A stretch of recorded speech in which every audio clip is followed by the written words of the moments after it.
Hey, it's Ben, and it's a great day to recruit. Thanks for joining us for this episode of the Recruiting Insight Podcast.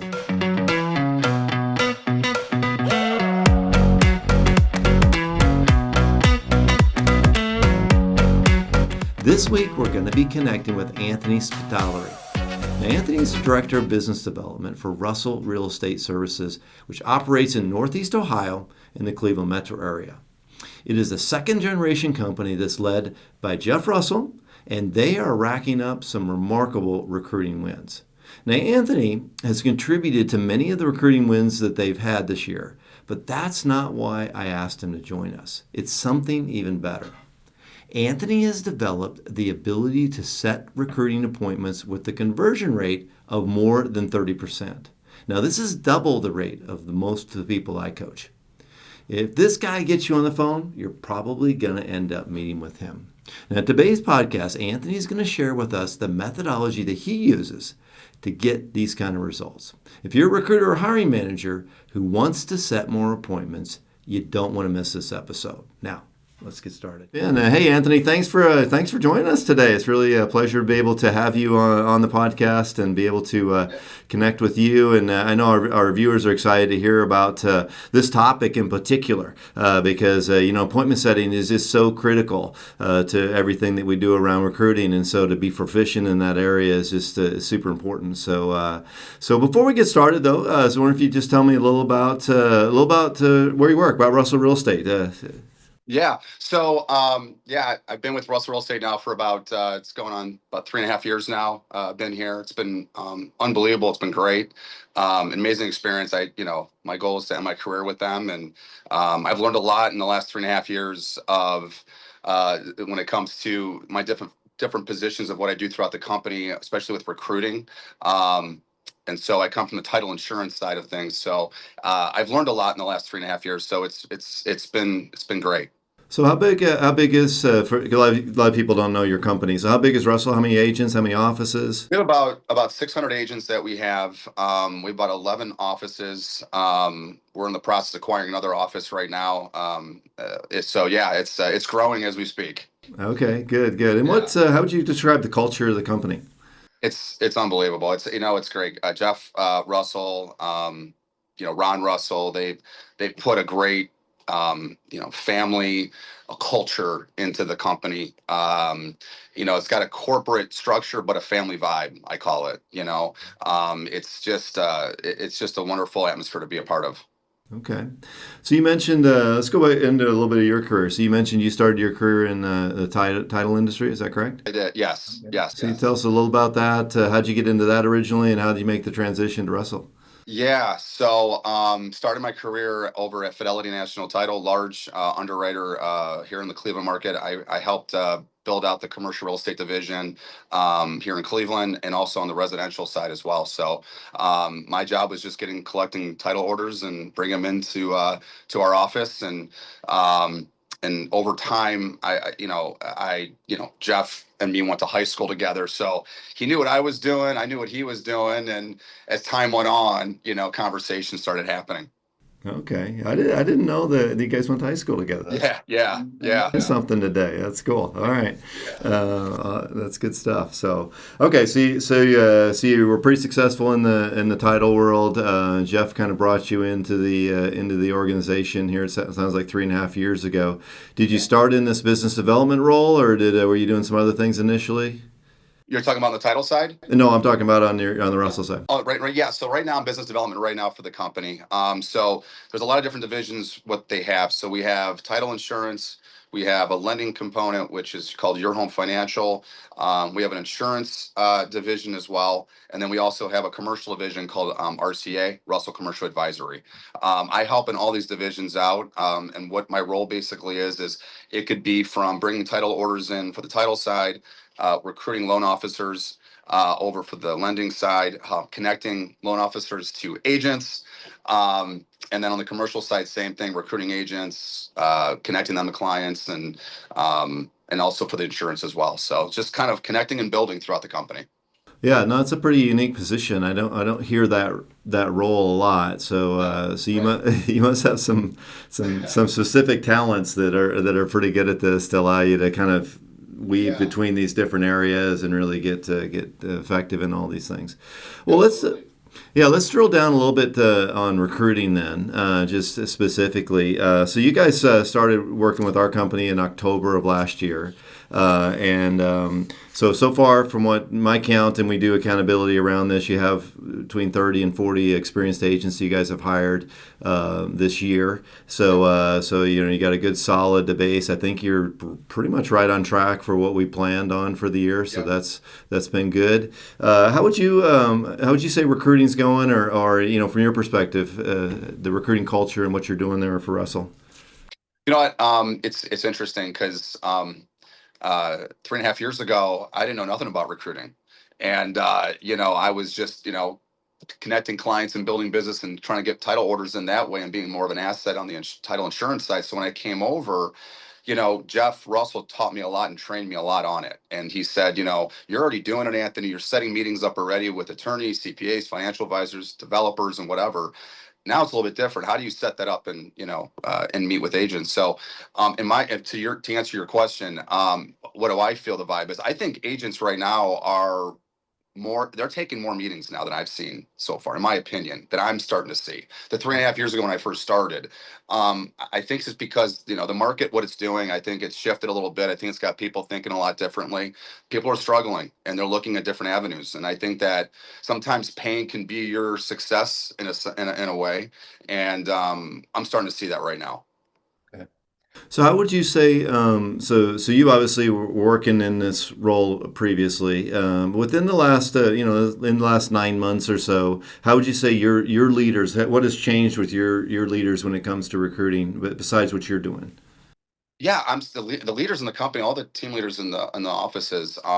They have everybody's got their own little niche of how they do things, and the ones that I've been really working with and I've been seeing, they're open-minded to a lot of new ideas when it comes to recruiting now, and just as I was as well when I came to the industry. I was green walking in when it came to recruiting, and I think that I've learned a lot through them as much as they've learned through me. So yeah, they've been doing fantastic so far this year. Okay, all right. Yeah. And then what about your personal? You've obviously grown. You just mentioned that you've grown over Yeah. that period of time, and you're getting better at this. What would you say is one of your personal successes this year? What's changed in the last year as far as how you do this and some of the tactics and some of the success you've had? Yeah, there's been some great wins. I think every win is every time I bring anybody over, it's a win. I don't care if you're doing $1 million to you're doing 20 million. People think, oh, you're crazy. Those 20 millions are going to make. But honestly, it's like every person we bring over, I feel like it's just a gigantic success, right? So, and so my big success this year, I would say, was 3 years in the making with Jeff. We contacted an office out in Youngstown. A friend of mine was an attorney. Their family was thinking about selling their brokerage, very well known in the Youngstown market here, and we acquired them and we bought them out, and we took over about 26 to 27 agents when we did that. And now from that acquisition, now we're looking at another office in that area now, and the dominoes are starting to fall. So that was a big success. I think the other success for me this year was also me and Jeff were creating a commercial real estate division to try to figure out who can run it for us. What two agents can we bring in that are highly experienced agents in the market here? We were recruiting one person to run it, and then we talked to another gentleman, and these two guys we wanted, but how we were going to bring them over, and we came up with a plan. And me and Jeff were out of town one time talking about it, and like came up with an idea, and we brought them over this year, and now they're running it. And between both of them, they're doing way over 20 million between both of their production, and but their knowledge is just worth way more than anything right now, and that's helping the other agents out, and it's bringing a lot of credibility on that end. Okay. So what are some of the specific tactics that you're using that you're Yeah. finding successful? Obviously, we're going to talk about appointment setting in detail here, but what are some of the tactics that you are finding success with recently? Yeah, so it's interesting. I've learned a lot from you as well. So I know that I'm diving and through my book of business of people who they know, right? Trying to get that warm handshake. I always start there, and then I start making my phone calls, and I really mix it up a lot. If I'm doing a cold call, just a straight call, I give myself at least 20 to 30 calls if I can do that in a day. If not, I'll divide it out through so many days. But let's just be honest. I mean, no agents really want to take meetings. Sometimes they'll push back, they push back, and my success of what I've learned is I've had to look myself in the mirror a lot and say, okay, I need to change my ways. I can't just keep doing the same thing if I keep getting the same results. So I started to use a lot of different analogies I use on calls now to make them want to, or different word phrases of things of that sort, to want them to take the meeting, instead of saying, hey, you should take this meeting, or just using different words to plant that seed to allow them to really start thinking of, what, I should take this meeting. I mean, so, instead of us saying we're the best, we're the greatest, come on, start throwing it out there as fast as you possibly can on the call. You make it where you kind of like plant that seed in a different way by using different word phrases and things of that nature. That's Okay. what's helped me, at least so far this year. Yeah. So let's delve into that a little bit, because that's Yeah. really gets into the specifics of Yeah. what I wanted to talk about. Is just really, and just for a little background for the viewers. So the reason this topic came up was because we do accountability sessions with your whole team, and so we're tracking how many touches, how many conversations, how many appointments, and your ratio of conversations to appointments was higher than honestly it's higher than anybody I've ever seen, and so it's really remarkable. So usually we're training to every 6 conversations that you have, live conversations, you should be able to convert one of those into an appointment, and what you've been able to do is more closer to 3 to 1. 3 to 1 personally, and that's great. I want to talk about that, how you do it. But then to add on to that, to make it more amazing, is that then you started teaching your peers how to do it. And one in particular that was struggling a little bit with appointment setting, and we're starting to see it duplicate. And I'm like, okay, there's something here. There's something that's going on here that's kind of cool. So let's kind of start at the top of that process here. When you're setting an appointment, how do you lay the groundwork? How do you kind of start the process? Yeah. So again, I always tell them, hey, I see what you're doing in the market. First of all, I'm prepared. I see numbers. I see what they're doing. Right. So I research them. I figure out, what they're doing in the market.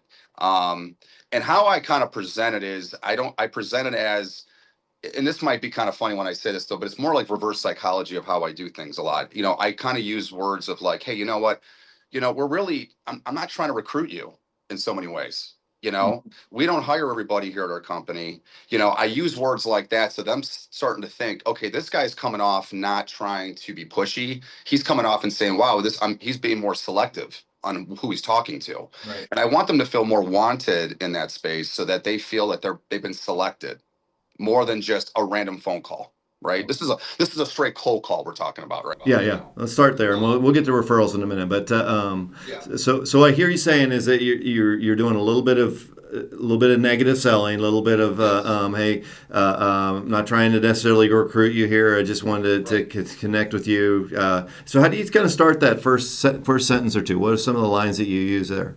I just, first thing I come out and I say, hey, my name's Anthony. I'm with the Russell Real Estate Services here. I see what you're doing. You're doing some fantastic things in the market. I've heard great things about you too. Now, what I do though also is now I'll use that if I research on Facebook and friends of mine that might know that agent. Okay. Then I reach out to those people and say, do you know them? Yes, I do. Great. What kind of person are they? So then I can actually back it up and then name drop. Yes, yes. So again, I do my due diligence a little bit on that before I start really calling, but take that out of the side though. And I just say, listen, from that, I just love to sit down, learn more about you. And let me ask you a question, agent, you are a business owner. This is your business. Do you take meetings to help create opportunities to make you more successful when you take a meeting, making them realize how important it is to take a meeting. Right. Yes. Yes. I kind of plant that seed in their heads. So instead of them saying, I'm good, I'm fine, I'm not leaving my brokerage. I want them to realize that if you are a business owner, this is your business. Would you take any meeting to make your business successful?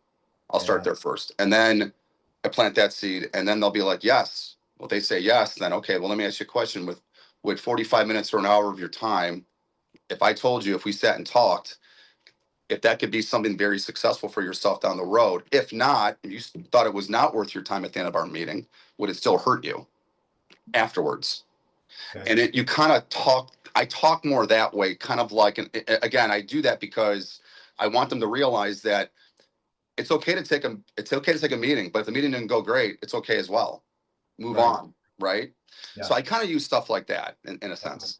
So what I hear you saying is that you're getting some early yeses in the conversation. You're getting hey, you agree with this, of course. This is what normal business owners do. You're owning a business. This is, business owners are meeting with other, professionals all the time to learn new things. And you're taking meetings. It makes sense to take meetings. I'm just trying to repeat a little bit what you're saying here. Am Exactly. I okay? And then, even if the meeting didn't work out, it probably wouldn't be that much of a waste of time. It would, you still probably learn something, right? Exactly. Okay. So you're what you're doing there is you're negative sell them initially to say, hey, I'm not trying to recruit you necessarily. I'm trying to get a meeting here. Smart people do meetings, and so why don't we get together? Then how? What do you do from there? We have this conversation, right? And so the whole time you'll hear, most of the time you're going to hear an agent that says, hey, you know what, I'm good, right? Let's just be honest. You're going to get a lot of pushback. Absolutely. And the first thing I always tell them is I say, listen, I'm happy you're happy where you're at. Again, I'm not trying to recruit you. I'm just trying to see if we have a conversation. So God forbid down the road, if something happens in your profession at where you're currently at right now, at least you know what we do, and then you can walk away from it and go, you know what, that was a helpful meeting. Okay, at least I know. But you only know when you know, right? If you take a meeting, right? And I always tell them, would you rather be in your car driving after, so many hours later and say, I don't want to take the meeting, and then you're starting to think, what would that mean? What would that be about if I would have taken that meeting? Or second guessing yourself. Why don't you just take the meeting? Yeah. So let's just make it that easy, and I'll come out to you, and you don't have to come out to me. I'll make it super easly for you. And just to kind of, again, you're using ways to deflect a situation. And I'll use an analogy, for example. There's this analogy I use, and again, you can pull up certain things online to figure out, using analogies during, a tough sale or something like that, and planting a seed. And so sometimes I think about things, and I always tell people, this might sound corny though, but I'll say, you watch The Price is Right. And they go, yeah, I know the show. And I'm like, okay, let me ask you a question. Would you rather be in the stands watching the show, or would you rather be your name being called and playing the game? Mm-hmm. And they're like, well, I want to play the game. Right, exactly. But when you're playing the game, whatever's behind that curtain, right, you can get a brand new Ferrari, or you can get a duck, really, at the end of the day, right? But wasn't it worth playing the game, right? Yeah. If you want to see a meeting being that way, that could be your success. This could be the best meeting of your career, or to your opinion, I might be a duck, right? Right. So I use things like that in storylines so that they start becoming comfortable. They start becoming more, there's some merit to that, right? Yeah. And that's how you kind of flip their mindset. And I'm a big believer of reverse psychology and using things in a way to being the same thing, right? Sell, sell, sell, sell, sell. Right. You don't want to do that. Take that away. And Right. that's how I do it. Okay, so I love the analogies, and you refer to these a couple of different times. These are ones that you use. So Price is Right would be a good. I love that one. My sister was actually on the Price is Right. Yeah. Well, what they do here, maybe you don't know this, but when you actually line up outside outside there, they select ahead of time who's going to be on the. Oh yeah, because they want certain colorful people. They want a certain. Sure. It's all television, right? So they already know ahead of time who they're going to call because of that. But it's pretty funny. But yeah. So all right. So what are some of you have another analogy or two that you use in the process? Again, it's. I don't have them on the top of my head right now, but I use things where I'll research things a lot online. Okay. And I'll pull things up, and not to be fake or anything like that. I just use things to, like those analogies, again, to make them start thinking differently. And, but yeah, on the top of my head, I just, some of the times it just comes on my top of my head. It's like, Yeah, I get I you. just wing it and I go with it. Yeah. So a couple I hear frequently are obviously sports analogies. If you know someone has a sports background, they like sports. You know, there's always an angle. Every single it's baseball season, football season, whatever. Those are always another one. I've always found that kind of a baking analogy works pretty good. You know, you have to add certain things to this recipe in order to. You can add just a little less of this, a little less of this, and it's a complete wreck. Or there is kind of a special formula here. Would you want to know that special formula? And it's not obvious from the outside. So that's a couple that I've heard. And then there's all different types of relationship analogies too. Those are kind of be a little bit dangerous sometimes. but it could be basic. You ever work for a boss that you just didn't like, or those kind of things. Exactly. And the thing too, though, when we're on the phone too, it's sometimes the calls are going great, and it's not tough. And it's part of an open conversation. And then I kind of stop it in a sense, and I'm like, hey, listen, like this is going so well. Like, why don't we sit down and meet in person so we can really dive into some different things and have a better conversation than that. And that's because sometimes you don't want to show all your cards, right? You just kind of, you want to do that when you're in person. I'm a big believer of being in person. Right. This is fine. Zoom's fine, all that, but I'm more of an in-person guy. And I think that goes a long way. Yeah. No, I think that getting that in-person appointment is so critical because there's just so much nonverbal that gets communicated there. Right. That and it's also a little higher level of commitment, right? I'm really in a same room with this person, and it's real. It is. Definitely is. So that helps. So obviously you're having these conversations, and there needs to be at some point in the conversation some sort of transition to a commitment, right? Yeah. So what are some of the tactics you're using to get the person from the dialogue to an actual commitment to do an appointment? Well, that's what I was just going to get to. So if we're having a conversation and then they start, my analogies are working, they're starting to kind of open up a little bit. We're talking on the phone. Sometimes if the conversation is going really long, I'll say, hey, listen, we've been talking for about 30 minutes right now. Apparently I'm piquing your interest, and I'll use that as what we're actually doing so that I could say, hey, listen, let's do another, 35, 40-minute conversation in person. I could transition that way. Then there could be opportunities where they start showing their pain on the call. Sometimes it can happen. Like, how are things going at your brokerage? Things of that nature, just if they start really opening up to me. And those are ways of how to transition to say, hey, listen, if things are not going great right now where you're at, how do we get to meet in person and talk more about that, right? So, and again, if there's pushback, and they don't want to take the meeting, the first thing I come back to them is, I'm not trying to recruit you. And, at the end of the day, I'm happy where you're at. But really, what would it hurt for you to take that next meeting that could hopefully potentially maybe be the best meeting of maybe your career, for all you know? I want to dangle a carrot really at the end of the day. That's what I'm trying to do, at least. Yeah, and I think that's a great way to say it. You don't know what's going to happen until we talk, right. Exactly. And there's all different types of things you could learn. You can make new connections that you didn't have before. You could know new information that you didn't know before. What's in it for you, sort of for the mindset around that. Exactly. And there's things that we do at our brokerage that people don't have people don't have 401ks. They don't have things that set up for that, for their business. And Jeff, what he's created is these entities that he has in the company. These agents can buy shares into these companies. And so, I like to throw out sometimes, well, hey, if you don't have a 401k, we have an awesome retirement opportunity for you as well. Love to talk to you more about that, though. Wait, what? Again, you use things as assets that you have, but you don't want to overexpose it. You just, again, dangle the carrot.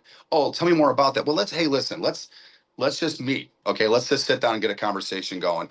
Let's get a cup of coffee, whatever. If it's after work, let me know. I'll make it work. I'll move anything around my schedule. It makes good for you. Just making them feel like they're wanted, but also, don't expose everything that you have. Okay. Yeah, I love that. Love that. Sometimes what I've noticed with people I coach, they aren't very effective at using silence or using, they'll ask a question and then when the person, a little bit of uncomfortable silence, they'll start talking over it. How do you use silence to kind of close some of these things? You're talking about as the agents being silent with me? Yeah, there's this silence in the conversation a little bit, Yeah. Well, it's funny because I've had some really awkward conversations with some people as they're doing a lot of calls. I mean, you're going to run into it, right? But I'll say something like, I can tell you're thinking right now. Oh, Love that. Love that. Am I hitting something here? Because I know that there's been some silence. I'll call it out. And not to throw it at them like in a bad way, but in a good way. Like I could tell that you're potentially interested. Yeah. And if you're not, let me know right now, and then we just have a conversation about it and go, listen, again, let's just go back again. I don't like to give up on a call. The Okay. one thing too is I don't force myself on people. I don't try to be overly aggressive on a call. I'll never do that. But there's ways to do it in a way to keep the conversation going. The longer you keep them on the phone, the more opportunity you're going to get them to be able to take that meeting. Yeah, that's a great takeaway in this. That you've got to get that conversation going for a while. People don't. People. I mean, what I'm hearing you saying is that people don't make appointments in the first 2 minutes of the call. No, they'll give up pretty Yeah. quick Yeah. because So, like it's no, no, no. Okay, I'll talk. Okay, I get it. Okay, bye. And it's like, okay, you got one shot at this. Every Yeah. time you make a call to these people, really, at the end of the day, you do. Yes. And how are you going to be prepared for the call? Like the Right. first thing I start doing is, what if they say no? Note to self. I have a guideline. I'll put a guideline together of, okay, if it goes easy, this is what I'll be talking about. If it goes really hard, this is what I'll be talking about. And then I have a backup as a reference point of what I'm looking at instead of being confused as they're trying to kick me off the call. Yeah. I'm more prepared for the negative response. Right. And that's where you do your research on analogies, you research different word phrases, you research ways of using words to reverse their mindset. Right. And matter of fact, there was a guy that I was talking to on an agent from KW, and he said no to me about 10 times on the call. And this is, I'm just using this as an example. I kept him on the phone for 40 minutes. I tracked it. I could not believe I kept this guy on I mean, literally. I mean, it was hilarious. And and at the end of the call, he took the meeting with us. Couldn't believe it. Sat down with Wow. me, Jeff Russell, our agent, our team leader, Jessica at our Westlake office. He comes to the meeting, and the first thing he said was, "I don't know how he got me here, but I'm here, and I'm going to listen to what you got to say." He's not with our company now. He came over. Awesome. So, but again, I use that as the longer you keep them on the call, you have an opportunity to grab them. I mean, Yeah. really. So without being forceful, if that makes Yeah. any sense. Yeah. Now, a couple takeaways just from that conversation. Not taking no for the answer. Keeping that person on the call as long as we can. Having a strategy ahead of time that allows you to have a couple different off ramps depending on how the conversation's going. Thinking through ahead of time some analogies, some phrases that you can use. Being it's really boiling down to just you being a professional at this particular activity. And if you it sounds like if you just wing it, you're going to get bad results. Bad results. You really are. You really are. I mean, and then one thing I've learned about from the title insurance side that's helped me with my recruiting is our job is to meet with attorneys, developers, home builders, anybody who's attached to real estate, right? Then we have what we call them the gatekeepers. They would be the ones at the front desk, and we go to a law firm, and they'd be like, no, they can't meet with you. There's no way they're going to meet with you. And they'll just shut you out completely. And I use different tactics to get those meetings. Yeah. I mean, and there's just, you learned your craft in the title business and those are hard meetings to get because those were really bad no's you'd get. So you have to have really thick skin at the end of the day. So I think that allowed me to be prepared on the recruiting side based on my background on the title insurance side. Yeah. So final thing as we wrap up, so you've been able to teach some others to do this, and I appreciate you've spent some time just almost teaching, some of our viewers how to do this. But But beyond that, how do you do that with when you're training others or getting others to Yeah. do this? Any tactics there that would be helpful? Yeah, no, absolutely. So, like for example, I meet with Stacy Jackson. She's one of our team leaders in our Medina office here in the Cleveland area here. So we meet, try to meet every week or every other week. We try to meet. Matter of fact, I'm meeting with her next week. And what I do is I see how she calls and makes calls, and I watch what she's doing. And it's not easy, right? When someone's watching you, what you're doing, that's like people are like, "Oh, I hate this feeling." But I make Stacy feel comfortable. I'm like, you know what? Just don't. You're okay to make mistakes, right? So I always tell her that I want to see how she does it. And then I'd say, hey, Stacey, this is what I would have done differently. Okay. And then maybe follow this next time in your next call, like kind of what we're talking about right now. Being a little bit more prepared, kind of having a guideline of some sort that you're going to use on the call. And she starts doing that. And then she sees how I do it. And then she sees how I'm cold calling. And I do cold calling as, I'm not going to call my people that I dig into to get the meeting. I'm doing straight calls, and I think that's just it's going to better your craft at the end of the day, just because it's a tougher conversation, and that's how you're going to challenge yourself by doing that, right? It's easy to get a handshake. That's great, right? They know you, you know them, and then ICE come in and hey, let's talk, and that doesn't always work, but it's a your percentages are higher, right? So we kind of work off that really. So yeah, it's more of just seeing how she's doing, how I'm doing it, and then I'm, as I've been talking about on this call, is basically using different phrases and analogies and things of that nature, and she's starting to do that. Yeah. So it sounds like the piece that's most important here is you have to actually hear what she's doing. Yeah. In order to see how am I going to diagnose this, and yeah, it's like a type of role play, but it's got to be real conversations, real pressure, real. I mean, you sit there and probably outline this on a whiteboard, and it's not going to make any difference at all until you actually do it. Right. I mean, that's why, we're students, right? Going to school. I mean, the teacher has to be there, right? She's got to sit there and she's going to teach you and you're going to listen and, and you hopefully she gets to see the results that she's trying to do for you as a student, right? It's the same thing. We're doing a call, I'm sitting here as a teacher, I'm watching what she's doing, but hey, do this differently, and not saying you're doing that wrong or you're no, it's not like that. It's okay to make mistakes. I mean, I make mistakes. I've stumbled on my words. I do. I mean, and that's just, we're human, right? I mean, that's going to happen. But sometimes it's not easy for people to call and to, their biggest fear is I don't want to be too salesy.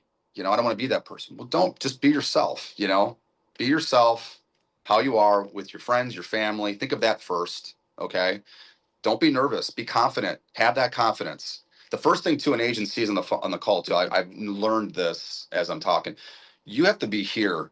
If you're here, your energy is not gonna match, and they're gonna be just like, I can't do this, right? It's the same old same. But I'm here. I'm not trying to say I'm Tony Robbins here, but I'm here, right? I'm trying to have that energy so they can feel it through a phone call, right? Yes. Yes. And that is a big thing too. So I've taught her a little bit of that too, and some other people in the office as well. That same situation where don't keep your voice at a good high where they're feeling your energy. Yeah, absolutely. Good stuff. Well, I appreciate you sharing. Anything kind of final thoughts you'd want to share with the listeners that we haven't covered so far? You know what? No, I just, I wish everybody luck that's doing this, and, I wish you the best, and, just have fun with it. Just have fun recruiting, and not look at it as a job, look at it as like an opportunity, right? And put as much energy as you possibly can, because at the end of the day, that's going to make you successful. Yeah.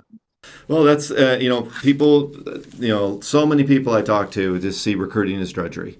They see it as the last thing they want to do. They see it as the thing that's just is so painful and awful. And so to hear you kind of flip the script on that and say, listen, I'm gonna enjoy this. This is gonna be something that I can do. It's kind of funny too. Again, it's like I'll use that the Price is Right analogy. I want to see what's behind that curtain, as much time as I possibly can, because I want to win that fancy car. And what does that mean? I want to get those agents. I mean, that's going to make us money, yourself money. I'm not saying you have to be money driven, but I mean, something's going to have to motivate you to have fun with this. For me, it's my family. So that's my thing, right? My kids are everything to me. And that's why I make my calls, And when I sit down, I say, okay, I'm going to make 20 calls. I think of my 2 kids, and that's my drive, right? So, whatever's going to motivate you, it's going to be that. Yeah, no, I love that. Love that. Well, thanks, Anthony. I really appreciate you spending some time today with us, and I think all our viewers are going to be able to have some great takeaways from that. And for all those of you listening, I think you should take what you learned today and then go make a difference.